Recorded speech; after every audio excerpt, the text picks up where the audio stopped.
Chers amis, ensemble, nous allons donner la tzedaka avec une prière à Kadosh Baruch Hu, que d'abord il y a la sécurité de tous nos chers frères et sœurs en Eretz Israël, que tous nos otages reviennent sains et saufs, et qu'il y a finalement de la paix en Eretz Israël. Mais pour cette raison, pas seulement en Eretz Israël, dans le monde entier. Le monde entier, l'humanité entière mérite déjà le monde perfectionné, le monde parfait, le monde de la Goula, le monde de la délivrance, le monde de Mashiach. Eh bien, remarquable que dans la paracha de cette semaine, nous trouvons le remède pour le monde entier. Et ceci est dans l'histoire que la Torah nous raconte que durant l'époque de Noé, il y avait le déluge. Le déluge que Dieu a décidé de nettoyer, de purifier le monde entier. Malheureusement, le monde il était tellement corrompu, à même que les animaux, même la végétation, ne se comportait plus comme Dieu l'a voulu dans la création. Et pour cela, Dieu dit, j'ai besoin d'un reset, j'ai besoin de nettoyer, de purifier ce monde. 40 jours et 40 nuits, la pluie qui va tomber, qui correspond aux 40 litres, on dira litres, c'est la mesure talmudique Sa'a, qui est nécessaire pour le bain rituel, pour la purification de l'être humain. En s'immersant dans ce mikveh, l'homme, la femme se purifie pour être spirituellement propre.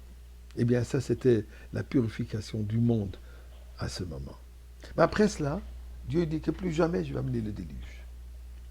Et comme signe de cette promesse, vous allez voir l'arc-en-ciel. Et quel rapport de l'arc-en-ciel avec la purification du monde? Eh bien, j'ai entendu un jour de fameux artiste ici québécois, canadien, Yann Mentzes. Il m'a dit la chose suivante. Nous savons que l'arc-en-ciel est composé de 7 couleurs. Le rouge, l'orange, le jaune, le vert, le bleu, l'indigo et le violet. Quand on mélange ces 7 couleurs, on reçoit le blanc. Et voilà ce qu'il dit. Ces 7 couleurs représentent les 7 lois de Noé, les 7 lois que Dieu a données à l'humanité entière.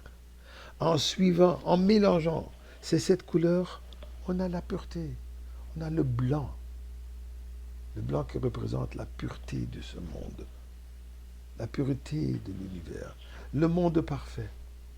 Et c'est quoi ces 7 lois? Et voici. Première, ne profaner en aucune façon l'unicité de Dieu. C'est-à-dire, reconnaître qu'il existe un seul Dieu, qui se soucie de ce que nous faisons et qui désire que nous prenions soin de ce monde. Ne maudissez pas votre Créateur. Quelle que soit la colère, plus jamais s'y prendre verbalement au Créateur. Ne pas commettre de meurtre. La valeur de la vie humaine ne peut être mesurée. Détruire une seule vie humaine, c'est détruire le monde entier. Car pour cette personne, le monde a cessé d'exister. Il s'ensuit qu'en soutenant une seule vie humaine, on soutient un univers entier. Bien sûr, si c'est une question de défense, la Torah nous dit Habola Hargar, Hashkem Larbo. C'est lui qui vient te tuer, tu le tues en premier. Ne pas manger un membre d'un animal vivant, ça représente respecter la vie de toutes les créatures de Dieu. En tel qu'être intelligent, donc nous avons le devoir de ne pas causer la douleur à aucune autre créature. Ne pas voler, quels que soient les avantages qu'on peut recevoir dans ce monde, il faut s'assurer que chacun d'entre eux ne se fasse aux dépens injustes de quelqu'un d'autre. Maîtriser et canaliser la libido humaine. L'inceste, l'adultère, le viol et des relations homosexuelles sont interdits d'après la Torah. Ce qui nous enseigne, la cellule familiale est le fondement de la société humaine. La sexualité est la source de la vie et rien n'est donc plus sain que cet acte. De même, en cas d'abus, rien ne peut être plus avilissant et destructeur pour l'être humain. Finalement, établir des tribunaux et garantir la justice dans notre monde.